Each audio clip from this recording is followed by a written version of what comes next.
Mesdemoiselles, Messieurs, bonjour. Nous nous retrouvons pour poursuivre donc l'étude de ce système nerveux central. Nous avons vu la moelle spinale et les méninges spinales et nous avions rappelé l'embryologie à partir du tube neural. À présent, nous allons passer à ce qui est plus complexe, c'est-à-dire l'encéphale, qui est la différenciation sur le plan embryologique et évolutif, différenciation de l'extrémité antérieure, de l'extrémité céphalique du tube neural. Le contrôle génétique de segmentation en est également bien connu, est différent de ce qui était vu auparavant tout le long de la moelle spinale, puisque nous arrivons dans des régions plus spécialisées. Je vais faire quelques rappels d'embryologie, puisque je pense que c'est indispensable pour faire le lien avec la morphologie adulte, même si je suis conscient que ce sont des cours qui ont été très bien faits en biologie du développement, et notamment par le professeur Manuel Marc. Donc ce sont juste quelques points pour pouvoir s'entendre sur ce qui se passe à ce niveau. Donc nous avions un tube neural qui est très simple. Primitivement, il se différencie très peu à l'extrémité antérieure chez des animaux très primitifs. Et puis, successivement, avec les phases, poissons, amphibiens, reptiles, oiseaux, mammifères, puis primates, puis espèces humaines, on va avoir des différenciations de plus en plus marquées. Malgré tout, plus on est proche de la moelle spinale et plus on a des structures qui restent de type primitive et proches du tube neural. C'est ce qui va se passer ici au niveau de la suite des éléments. Donc nous arrivons dans l'encéphale et cette première partie qui fait suite à la moelle spinale, c'est le tronc cérébral. Ce tronc cérébral va globalement conserver la disposition du tube neural, donc un tube qui va se modifier légèrement, nous allons le voir, s'ouvrir vers l'arrière et une formation secondaire qui est le cervelet. Donc, si nous regardons les différents éléments d'un point de vue évolutif, nous aurions ici, sur une vue de profil, nous avons la moelle spinale, que je représente ici en blanc. Et puis, dans le tube neural, nous allons avoir 3 vésicules qui viennent se recourber progressivement vers l'avant. C'est la flexion classique céphalo-corporéale de l'embryon. Donc, première vésicule ici, qui est la vésicule rhombencéphalique.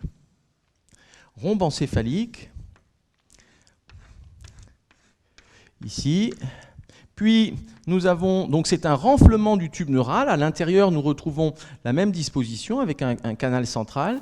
Puis, avec une flexion légèrement encore plus marquée, nous allons avoir le mésencéphale, vésicule mésencéphalique. Vésicule mésencéphalique. Et enfin, il y aura la vésicule prosencéphalique. Donc,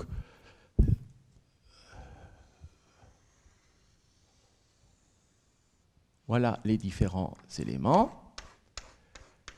Et ici, donc, prosencéphalique. Et là, nous sommes sur la moelle spinale, qui est le tube, on va dire, tout à fait classique, comme nous l'avons vu. Donc, tout le long, nous retrouvons une disposition tubulaire. Puis, il va y avoir différenciation de ces vésicules. Là, c'est le stade qu'on appelle à 3 vésicules. 3 vésicules.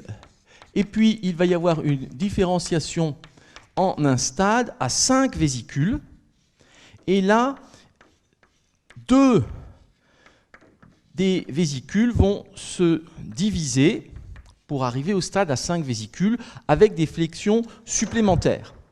Nous nous intéresserons surtout à ce qui va correspondre au tronc cérébral, c'est-à-dire ici rhombencéphale, mésencéphale. Donc, qu'est-ce qui va se passer dans le stade à 5 vésicules? Nous allons trouver ici de nouveau la moelle spinale. On peut mettre moelle spinale. La moelle spinale, ici. Et la vésicule rhombencéphalique va se diviser en 2. Nous aurons d'une part le mielencéphale. Miel évoque mielo, c'est-à-dire moelle. Ça ressemble vraiment à de la moelle. Le mielencéphale. Et deuxième division de la vésicule rhombencéphalique, c'est le métencéphale. Métencéphale, donc ici, on a deux vésicules à la place du rhombencéphale, et ici, donc, le métencéphale.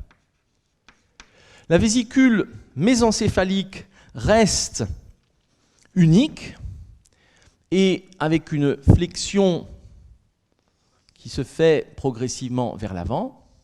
Donc, mésencéphale, vésicule mésencéphalique, et le prosencéphale va se diviser en deux.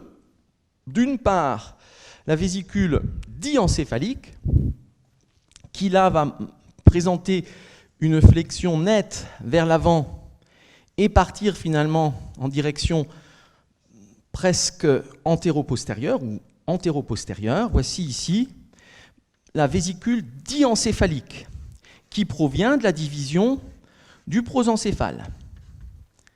Diencéphale. Et enfin, nous trouvons le prosencéphale qui viendra avoir donné ici le diencéphale et vers l'avant ce qu'on appelle le télencéphale qui va fortement grandir et former le cerveau proprement dit. Nous reverrons ces éléments une prochaine fois avec le cerveau proprement dit. Donc, nous sommes là dans une complexification progressive. D'abord un tube dont nous avons vu la structure, et on va en reparler dans un instant, tube, et qui vient s'élargir avec ses vésicules, stade A3, stade A5. Pour ce qui est de la première partie du tronc cérébral que nous allons étudier, eh bien, cela correspond aux deux vésicules, ici, qui sont le rhombencéphale et le mésencéphale. Ceci va former le tronc cérébral. Et dans le stade à 5 vésicules, division du rhombencéphale en myélencéphale, métencéphale, et ici, le tronc cérébral sera donc formé par ces 3 vésicules du stade à 5 vésicules, c'est-à-dire myélencéphale, métencéphale et mésencéphale. Et ce sont ces divisions que nous allons retrouver chez l'adulte de façon très visible avec des différenciations. Je vais peut-être juste ici mettre mésencéphale avec ES. Et nous pouvons maintenant voir ce qui se passe d'un point de vue secondaire. D'un point de vue secondaire, nous allons avoir dans la région ici du tronc cérébral, nous allons avoir une différenciation. Donc on va ici faire schématiquement de nouveau une petite vue.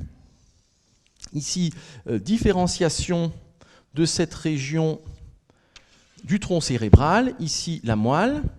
Ici, le myélencéphale. Ensuite, le métencéphale. Et le mésencéphale. Le reste, nous l'étudierons dans des cours suivants. Donc, voici ces 3 vésicules, mésencéphale, métencéphale, myélencéphale. Et nous allons trouver, donc toujours sur une vue de profil, l'avant étant à gauche, ici, nous n'évoquons pas donc la suite de ce tube, et dans cette région, nous allons voir se développer secondairement, en arrière, donc c'est une structure secondaire qui est une apparition très différente du tube neural dans sa morphologie. Nous allons voir apparaître une masse qui constitue le cervelet. Donc secondairement, va se développer d'abord avec un petit bourgeon, puis ce bourgeon va devenir très grand. Donc ici va venir se développer secondairement en arrière le cervelet.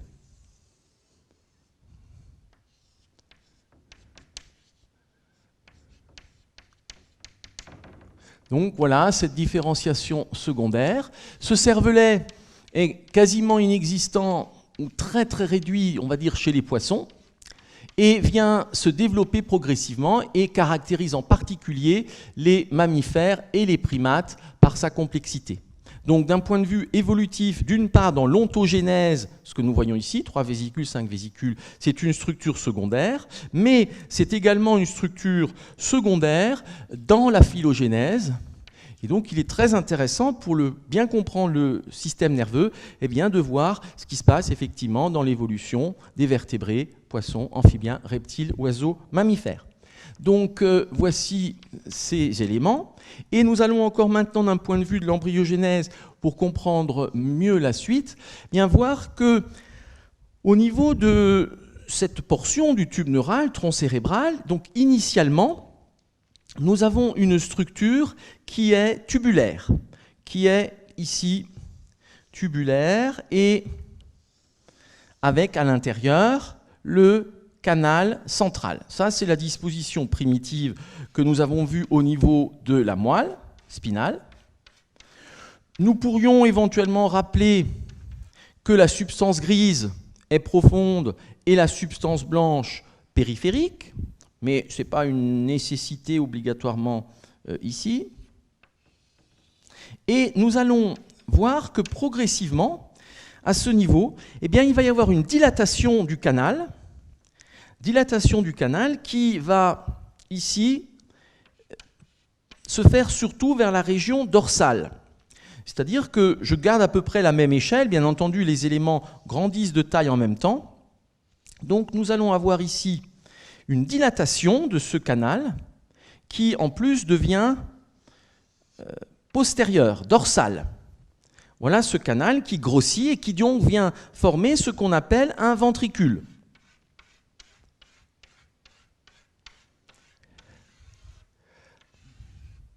Pareil, nous pourrions remettre la substance grise. Et particularité, eh bien, il va y avoir un amincissement à ce niveau et une ouverture du tube neural, c'est-à-dire que dans la phase ultime, nous allons avoir cela, bien sûr cela aura augmenté de taille entre-temps, nous aurons une ouverture du tube neural vers la région dorsale, et voici les éléments finaux. Donc c'est ce qu'on va trouver au niveau de ce tronc cérébral d'un point de vue ontogénèse et phylogénèse.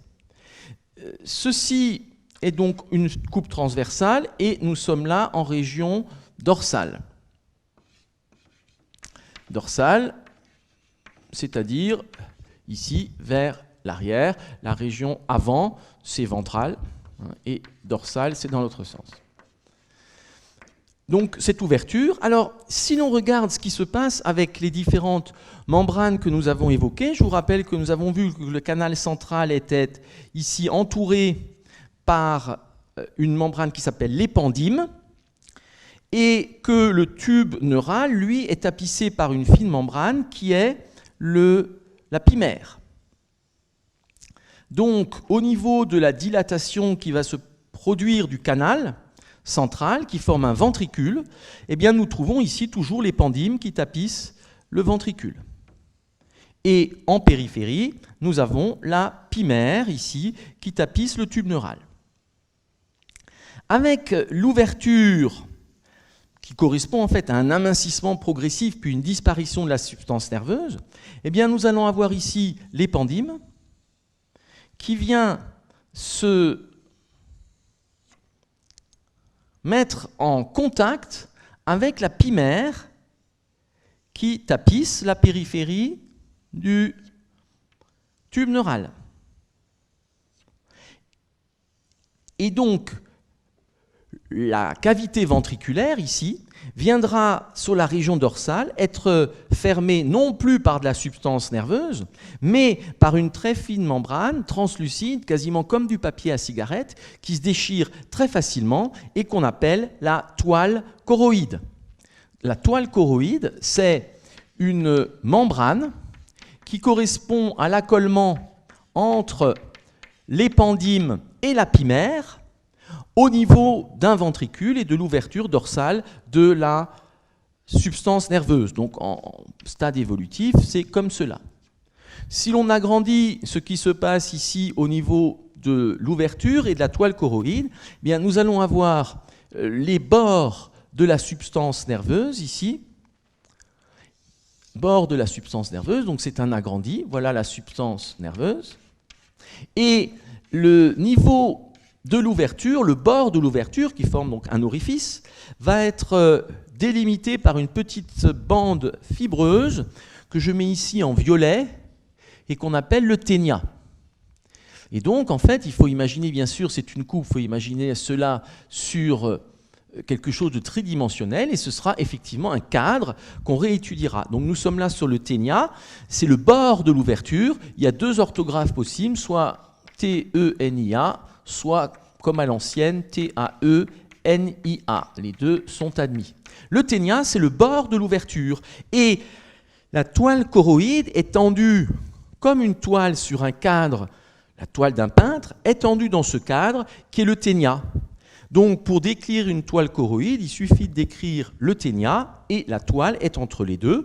Et on peut ici agrandir les éléments. Donc, nous sommes là sur l'épendyme et nous sommes là sur la pymère. Donc, membrane très fine, ici, qui vient fermer la région dorsale. C'est une membrane, la pymère, on le rappelle, qui est très richement vascularisée, et nous allons trouver des petits pelotons vasculaires avec des capillaires qui viennent pendre, en quelque sorte, se diriger vers la cavité ventriculaire. C'est ce qu'on appelle les plexus choroïdes.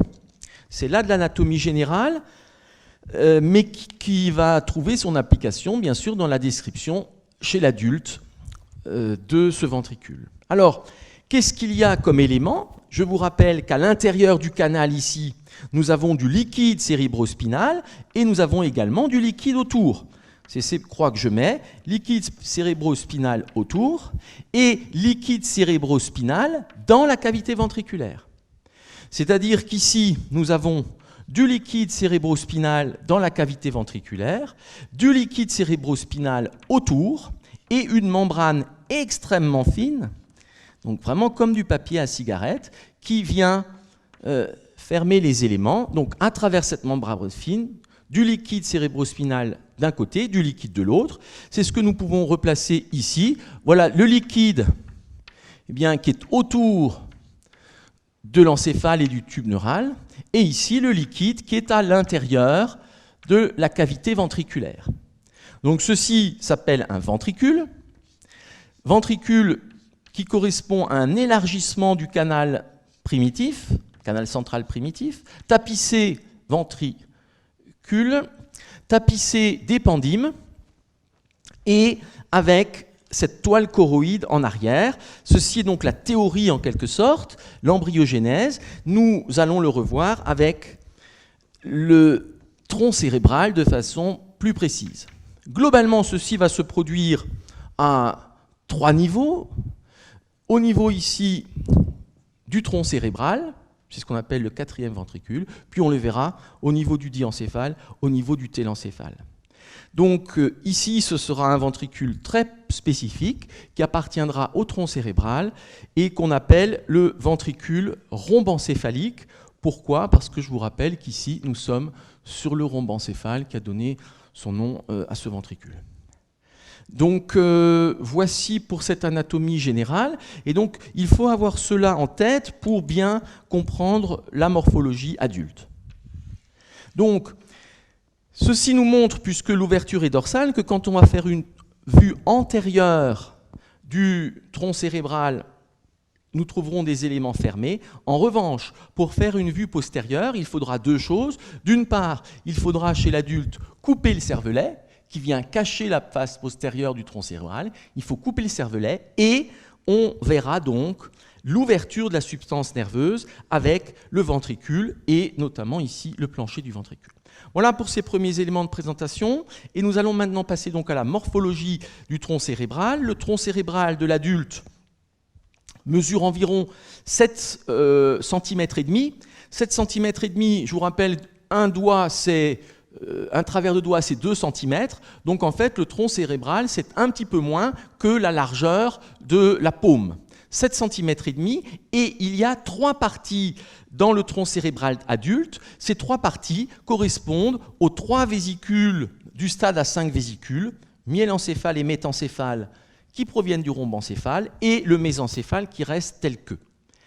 Le métencéphale va être très transformé par le développement du cervelet et des fibres qui vont devoir aller vers le cervelet. Donc nous allons construire une vue antérieure, une vue postérieure, et nous allons voir les éléments progressivement. Donc les trois parties sont la moelle allongée, qui provient du myélencéphale, sont le pont, qui provient du métencéphale, et enfin le mésencéphale. Donc nous allons faire cette vue antérieure. C'est quelque chose qui est symétrique comme la moelle, ce qui fait que très souvent, on dessine une moitié, c'est-à-dire un émitron cérébral. C'est en général un peu plus joli de faire les deux moitiés. C'est un petit peu plus délicat pour le plan du dessin, mais on va quand même faire les deux moitiés, ce qui permet d'avoir peut-être une meilleure vue des éléments. Donc, nous sommes là sur la première partie, qui est la moelle allongée. Et cette moelle allongée fait suite à la moelle spinale en s'élargissant, comme son nom l'indique, allongée, en s'élargissant vers le haut. Ceci à la manière d'un bulbe, du bulbe d'une plante ou d'une fleur, élargissement, et un synonyme très souvent utilisé de cette moelle allongée, c'est le bulbe. Moelle allongée, en latin, medulla oblongata, O-B-L-O-N-G-A-T-A, medulla spinalis, la moelle spinale, medulla oblongata, la moelle allongée ou bulbe. La limite vers le bas, c'est la jonction entre la moelle spinale et le tronc cérébral, c'est-à-dire c'est la jonction entre la moelle spinale et l'encéphale. Le tronc cérébral, c'est la première partie de l'encéphale. Et je vous rappelle que cette limite inférieure du tronc cérébral, qui correspond à la limite supérieure de la moelle, ce sera le bord supérieur de C1 ou l'émergence du premier filet radiculaire, du premier nerf spinal. Donc nous sommes là au niveau du bord supérieur de C1. En dessous, c'est la moelle spinale. Et au-dessus, c'est le tronc cérébral, en l'occurrence la moelle allongée. Ça veut donc dire, je vous rappelle, qu'il y a un espace entre le bord supérieur du C1 et la base du crâne. Donc, il y a un espace de l'encéphale et du tronc cérébral qui est en dehors du crâne, un petit segment. Donc ici, nous sommes sur la moelle spinale, medulla spinalis. Nous allons retrouver les mêmes sillons que nous avions vus sur la moelle. Tout d'abord, il y avait la fissure longitudinale, la fissure médiane antérieure, qui vient se prolonger telle que au niveau de la moelle allongée. Fissure médiane antérieure. Puis, sur les côtés, nous allons trouver le sillon antérolatéral qui vient progressivement s'écarter vers le dehors puisque nous avons un élargissement de la région. Voici le sillon antérolatéral. La limite entre cette moelle allongée et l'étage supérieur qui sera le pont est formée ici par un sillon qui est profond et bien marqué qu'on appelle le sillon bulbo-pontin. Donc on retrouve le terme de bulbe. Donc lorsque l'on regarde ces éléments, c'est la poursuite exactement de la moelle avec simplement un élargissement et nous trouvons cordon antérieur, cordon latéral. Le cordon antérieur au niveau de la moelle allongée prend le nom de pyramide. Pyramide et nous trouvons sur la ligne médiane un aspect de croisement de fibres qui apparaît sur la surface et qui correspond au croisement des fibres qui sont dans les cordons antérieurs, qui viennent par exemple de la droite pour aller vers la gauche ou de la gauche pour aller vers la droite. Ce sont les croisements des voies motrices, notamment donc de la voie pyramidale du faisceau cortico-spinal. Donc ceci s'appelle la décussation des pyramides, des fibres qui passent d'un côté à l'autre que nous reverrons donc avec, que vous connaissez et que nous reverrons avec les voies motrices. Vers le haut ici, la fissure médiane antérieure se termine par une petite fossette qu'on appelle le foramen cecum, juste à côté du sillon bulbo-pontin. Et nous allons trouver une différence par rapport à la moelle, c'est un relief qu'on appelle l'olive. L'olive ici qui vient former un relief ellipsoïde à la partie supérieure de la moelle allongée. Et ce relief, à peu près à 1,5 cm de hauteur et 5-7 mm de largeur, ce relief est situé en dehors du sillon antérolatéral. Donc ce relief est très spécifique d'une différenciation qui maintenant se produit au niveau de l'encéphale, olive qui en profondeur correspond à un noyau qu'on appelle aussi olive ou noyau olivaire. C'est un relief hémisphérique, donc un relief qui est convexe ici vers l'avant et qui va faire qu'il y a un sillon préolivaire. Le sillon préolivaire, c'est globalement le sillon antérolatéral, et il y a un sillon rétro-olivaire, et derrière le sillon rétro-olivaire, ici, c'est ce qu'on appelle l'aire rétro-olivaire. Voici donc pour ces éléments concernant la moelle allongée sur la vue antérieure. Donc ici, on peut marquer moelle allongée et donc medulla oblongata. Moelle allongée. Nous allons maintenant voir ce qui se passe en arrière et faire une vue postérieure. On va essayer de respecter à peu près les mêmes dimensions. Pour vous donner un ordre de grandeur, ici, la hauteur est de 30 mm sur les 75 du tronc cérébral pour cette région de la moelle allongée. Donc c'est-à-dire que c'est très fortement agrandi. 30 mm, c'est moins de 2 travers de doigt, c'est un travers de doigt et demi.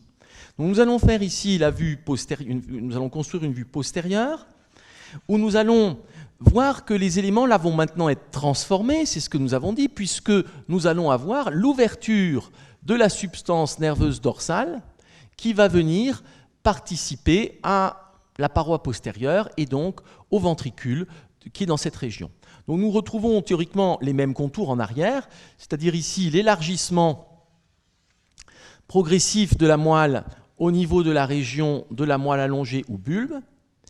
Et ce que nous allons voir, donc voici ici ces contours en vue postérieure, et nous allons voir une ouverture qui se fait, et cette ouverture se fait suivant une forme de chevron, de V ouvert vers le haut.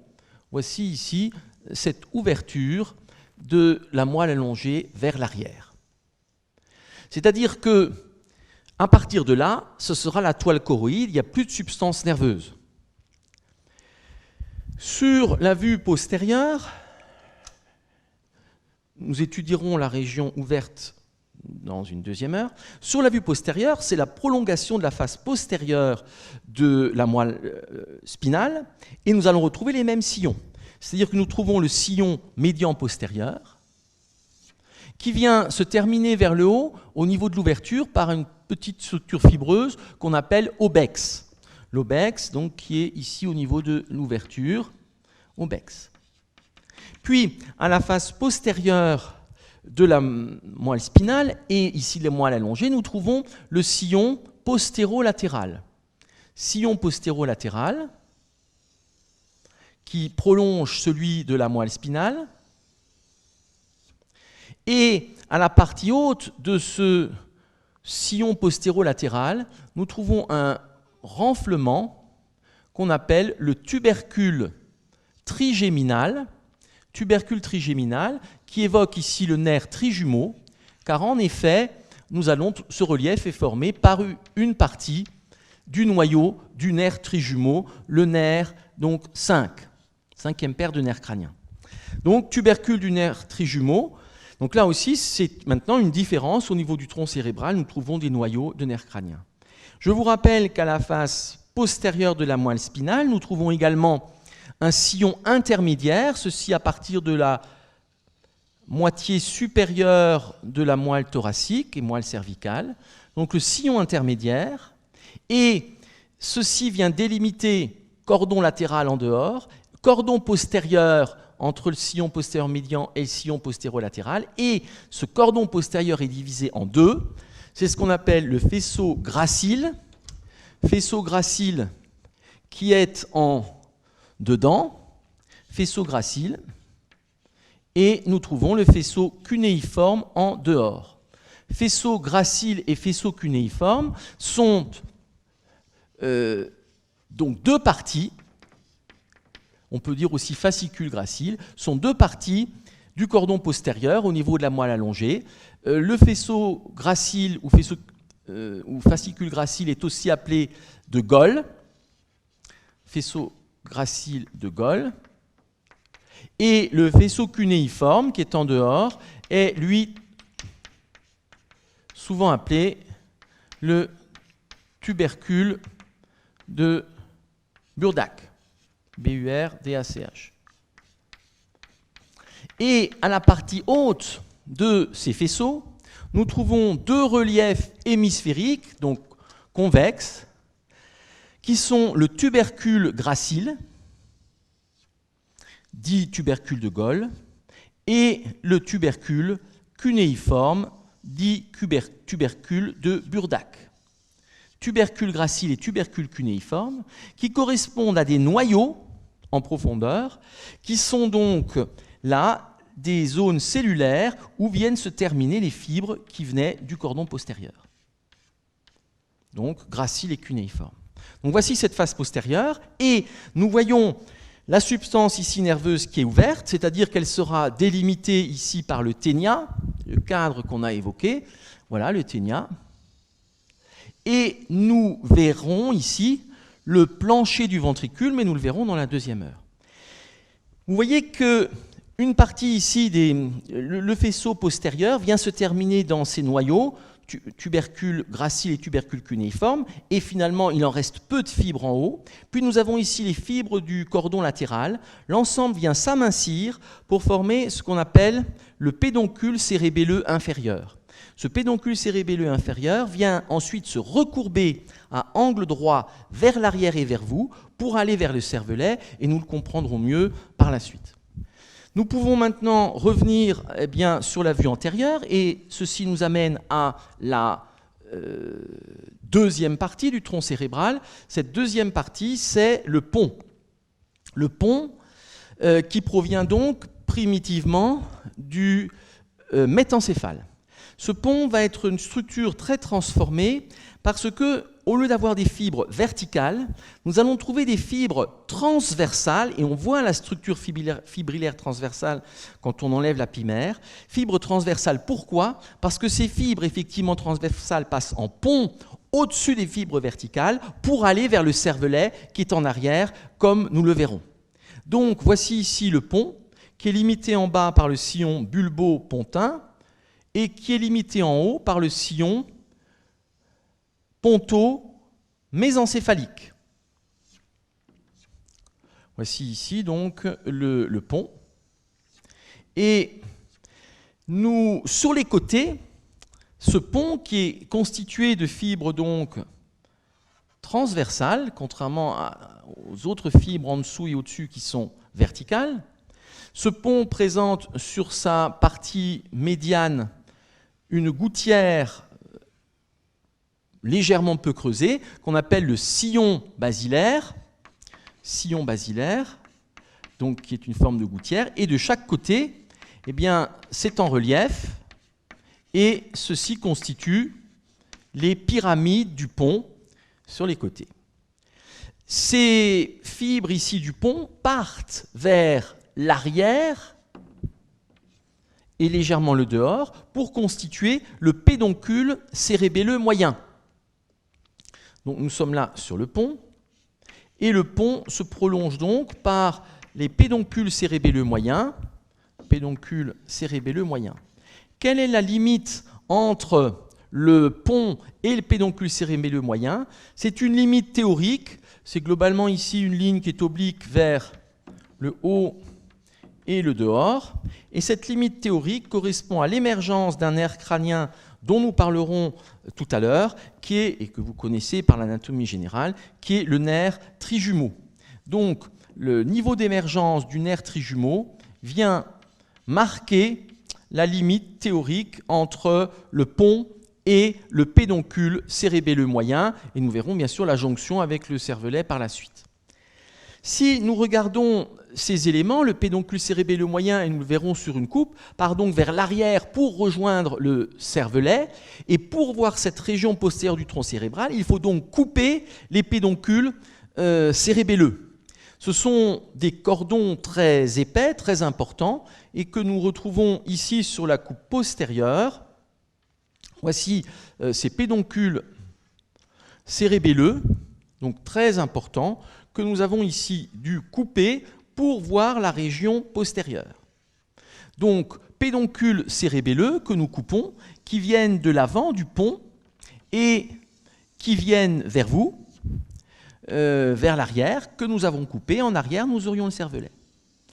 En pratique, vers le bas de cette masse que j'ai dessinée, ovoïde, ellipsoïde, nous avons à la partie basse les fibres qui viennent du pédoncule cérébelleux inférieur. Ces fibres du pédoncule cérébelleux inférieur, je vous ai dit, c'est les fibres restantes du cordon postérieur, le cordon latéral. Elles viennent se recourber vers l'arrière et venir ici vers vous, vers le cervelet. Donc, pédoncule cérébelleux inférieur qui est finalement relativement réduit. Et tout le reste ici, eh bien, c'est ici la coupe du pédoncule cérébelleux moyen, qui vient vers l'arrière et rentre dans le cervelet. Donc ici, ces fibres qu'on a coupées du pédoncule cérébelleux moyen, en continuité avec les fibres du pédoncule cérébelleux inférieur vers le bas. Donc ici, pédoncule cérébelleux moyen, et ici, le pédoncule cérébelleux inférieur. Et entre les deux régions, eh bien, ce que nous trouvons ici, c'est une région ouverte. Donc, c'est le bulbe ouvert vers le bas, c'est ici le pont ouvert, et nous allons trouver vers le haut la poursuite de la région et la fermeture nerveuse. Eh bien, ce sera, pour mettre les contours, ce sera de chaque côté le pédoncule cérébelleux supérieur, ici, de chaque côté, qui va être coupé également sur cette vue. Ici, pédoncule cérébelleux supérieur que nous avons dû couper, et qui va, lui, former un cordon qui remonte vers le haut et le dedans pour s'engager dans le mésencéphale. Donc nous sommes là à la limite pont et mésencéphale. Il y a donc 3 pédoncules cérébelleux que nous avons dû couper. Pédoncule cérébelleux inférieur qui vient du bulbe, pédoncule cérébelleux moyen le plus important qui vient du pont, et pédoncule cérébelleux supérieur qui lui va remonter vers le mésencéphale. Donc ce sont des cordons, nous les avons coupés, nous les voyons ici remonter. Là, ils ne sont plus coupés, on les voit partir vers le haut et le dedans, s'enfoncer dans la substance nerveuse. Entre les deux pédoncule cérébelleux supérieur, nous trouvons maintenant la fermeture nerveuse avec ce qu'on appelle le voile médulaire supérieur. C'est une fine bande, une fine lame de substance nerveuse que nous coupons ici et qui vient donc relier les deux pédoncules cérébelleux. Et à partir de là, eh bien, nous sommes de nouveau sur une région fermée. C'est-à-dire que la région ouverte, ici, va être décalée. C'est le plancher du ventricule, le plancher du 4e ventricule, que nous verrons dans le cours suivant. Donc ici, 4e ventricule. Nous avons donc ici ce pont, nous avons vu ce qui se passe en arrière, le reste appartiendra au 4e ventricule, et nous avons maintenant au-dessus la poursuite du tronc cérébral, qui est la dernière partie et qu'on appelle le mésencéphale. Alors le mésencéphale va être principalement ici sur la vue antérieure, va apparaître sous forme de cordons, de gros cordons qu'on appelle les pédoncules cérébraux, qui vont s'engager, qui vont diverger et s'engager, amener des fibres au cerveau et faire descendre des fibres du cerveau vers la moelle. Et ces pédoncules cérébraux qui sont très épais, avec essentiellement ici en avant des voies motrices, viennent s'écarter vers l'avant, le haut et le dehors. Nous allons le voir sur une coupe. En fait, il y a une flexion dans les éléments, c'est la flexion qu'on a vue ici. Donc on ne reste pas sur le même axe et ces éléments en fait qu'on représente ici sur un tableau plan viennent en fait vers vous. Donc ça donne un aspect relativement raccourci puisqu'il y a une fuite en perspective. Et l'ensemble vient ici se terminer en avant au niveau d'une structure qui n'appartient plus au tronc cérébral et qui sont les voies optiques, ici, en avant, que nous réétudierons par ailleurs, bien sûr. Voici ici donc ce qui appartient au mésencéphale, ce sont les pédoncules cérébraux, avec des fibres que l'on verra, qui seront de nouveau maintenant de type vertical. Ici, fibres verticales, des pédoncules cérébraux. Ça, c'est du mésencéphale. Et ils viennent s'écarter. Là aussi, nous avions des fibres verticales, horizontales, verticales. Donc là, nous sommes sur le mésencéphale. Et sur l'avant, ceci correspond aux pédoncules cérébraux.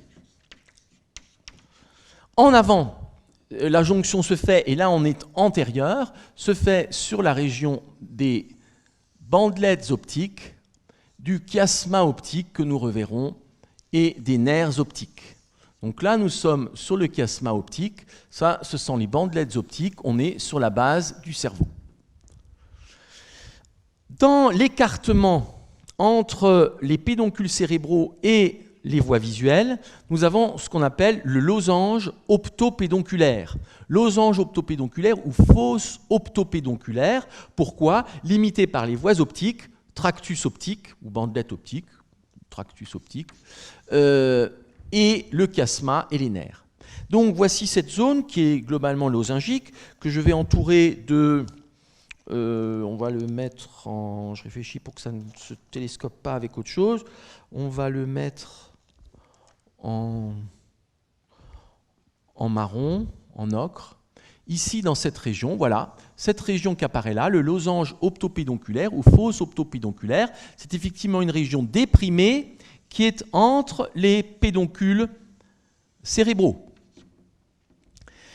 Et cette région n'appartient pas au mésencéphale, ceci pour des raisons embryologiques que nous reverrons.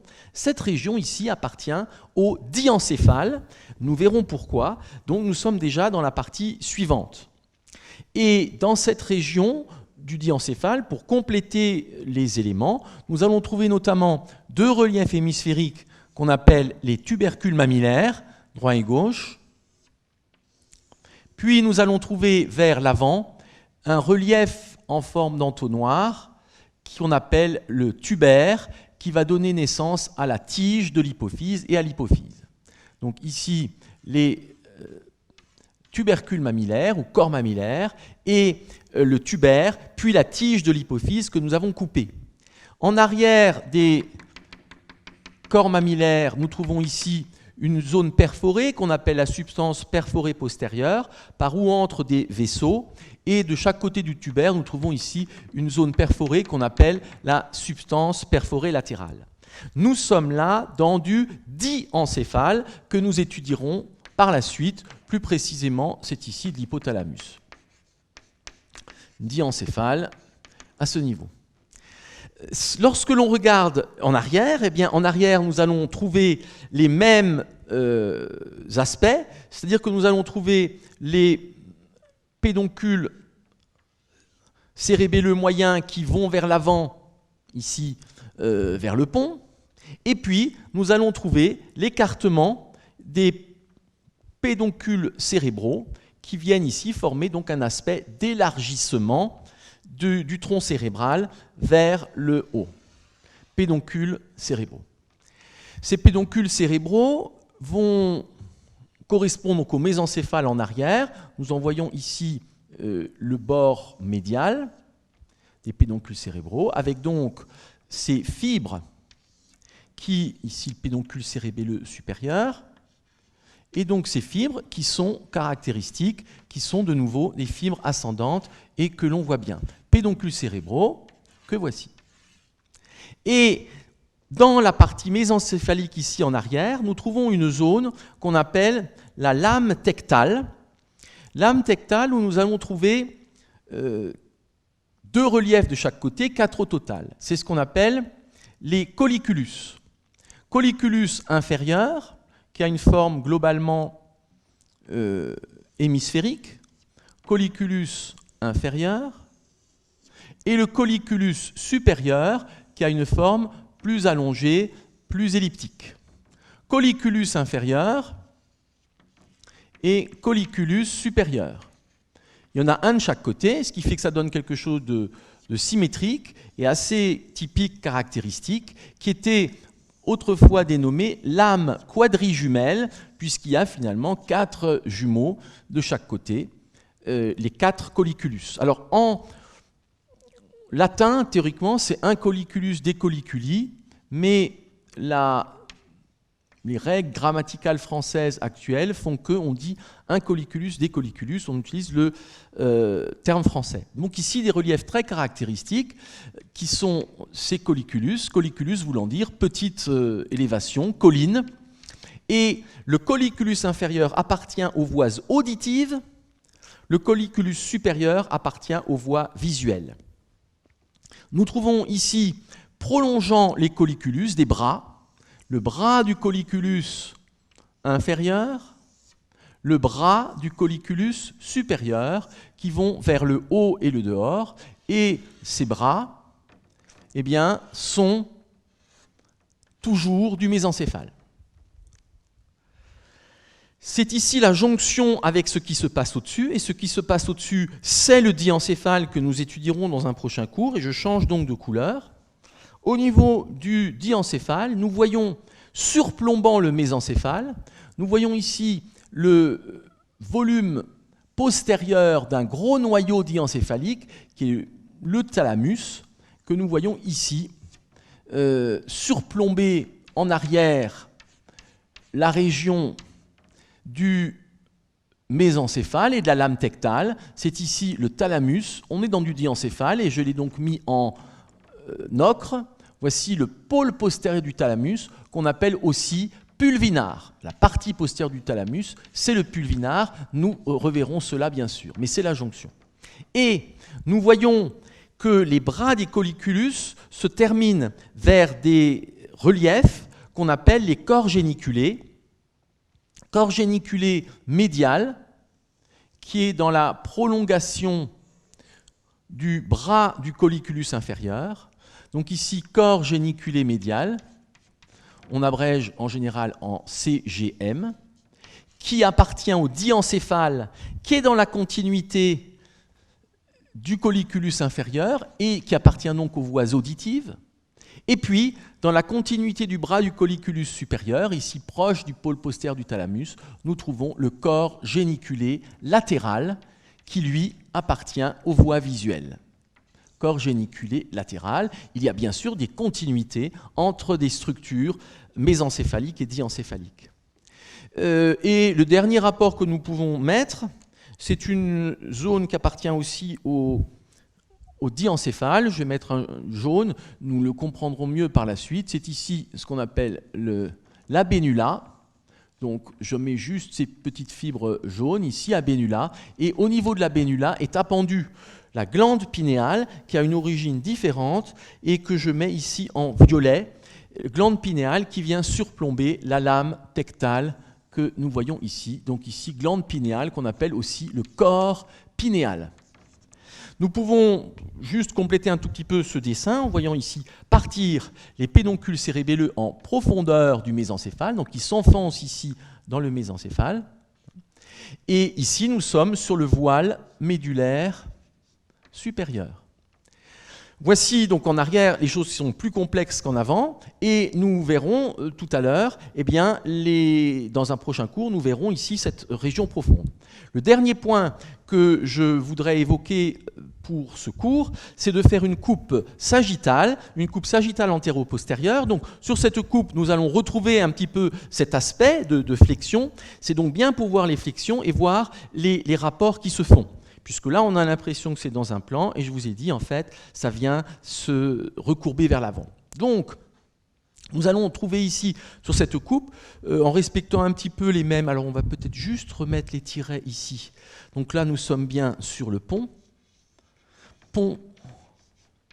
sur le bulbe fermé, bulbe ouvert qui correspond au 4e ventricule que nous verrons donc dans le prochain cours. Ici, nous sommes sur la moelle allongée ou bulbe.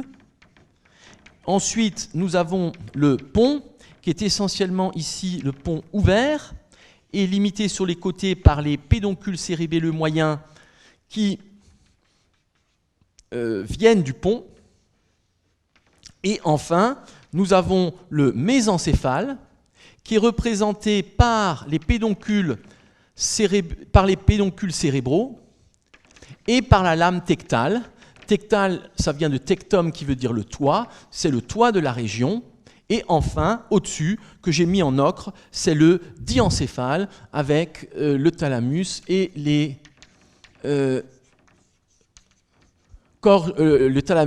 colliculus. Donc, nous, sur cette coupe maintenant antéro-postérieure, sagittale, nous allons à peu près retrouver les mêmes proportions. Donc, en gros, 30 mm, 30 et puis 15 mm, et on part vers l'avant. Voici ici la région de la moelle allongée, qui vient avoir un aspect renflé vers l'avant et qui est dans la poursuite de la moelle spinale. Moelle allongée, limitée ici du pont par le sillon bulbo-pontique.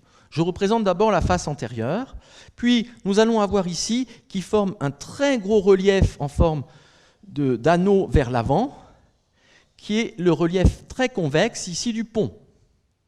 Puis nous avons le sillon ponto-mésencéphalique, et nous avons là la coupe de ce qui est ensuite vers l'avant, donc mésencéphale ici. Si nous regardons ce qui se passe sur cette coupe sagittale, nous allons trouver un canal central. Ce canal central va ici présenter une flexion progressive vers l'avant. Voilà la portion antérieure, la paroi antérieure du canal central. Et nous allons maintenant voir ce qui se passe en arrière, c'est-à-dire l'ouverture de la substance nerveuse. Sur la partie basse de la moelle allongée, comme sur la moelle, eh bien, nous trouvons la partie postérieure du tube neural. Puis, c'est l'ouverture, 4e ventricule, il n'y a plus de substance nerveuse. Puis, nous avons ici, vers le haut, de nouveau le canal central qui forme ce qu'on appelle l'aqueduc du mésencéphale. Nous avons ici la poursuite des éléments, et là, vers l'arrière, nous trouvons le corps pinéal, nous trouvons la lame tectale avec colliculus supérieur, colliculus inférieur et le voile médulaire supérieur. Donc, sur cette coupe ici, voile médulaire supérieur, que nous avons coupé sur la vue, ici, voile médulaire supérieur. Vers le bas, la coupe passe ici par l'obex, et donc c'est le niveau du ténia, qui est ici. Et nous sommes là dans la région du 4e ventricule, région qui est ouverte et qui sera fermée par la toile choroïde du 4e ventricule. Donc ici, les limites théoriques en profondeur. Nous sommes donc bien ici sur la moelle allongée, ou bulbe, qui provient du myélencéphale. Nous sommes là sur le pont, qui vient du métencéphale. Et là, ce n'est pas si simple, on va le voir dans un instant. En arrière, nous sommes bien là sur du mésencéphale, et c'est la lame tectale. Lame tectale, si on veut respecter le code couleur, le corps pinéal ici n'appartient pas à la région, et donc je le mets en violet, comme je l'ai mis sur la vue tout à l'heure. Donc ça, c'est une coupe, tout ça, c'est coupé.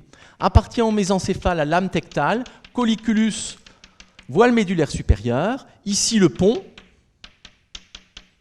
ici la moelle allongée. Alors, qu'est-ce qui se passe ici? Eh bien, ici, cette coupe, dans quasiment tous les livres, vous allez voir que ça, c'est du mésencéphale.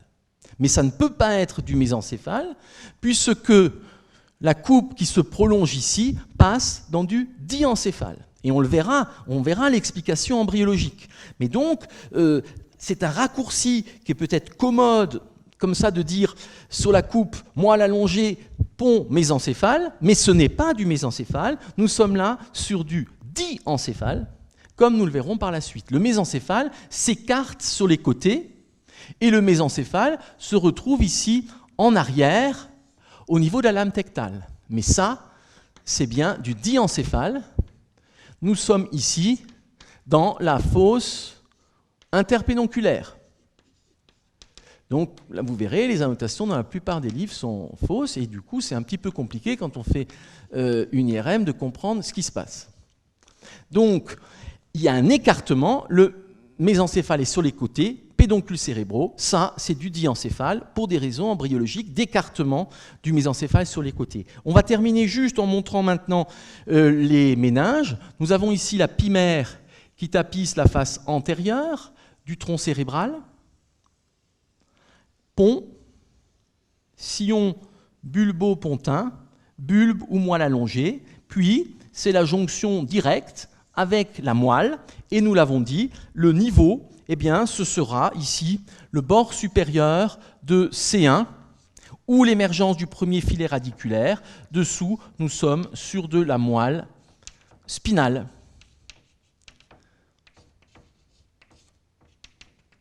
Nous sommes là sur toujours la partie externe.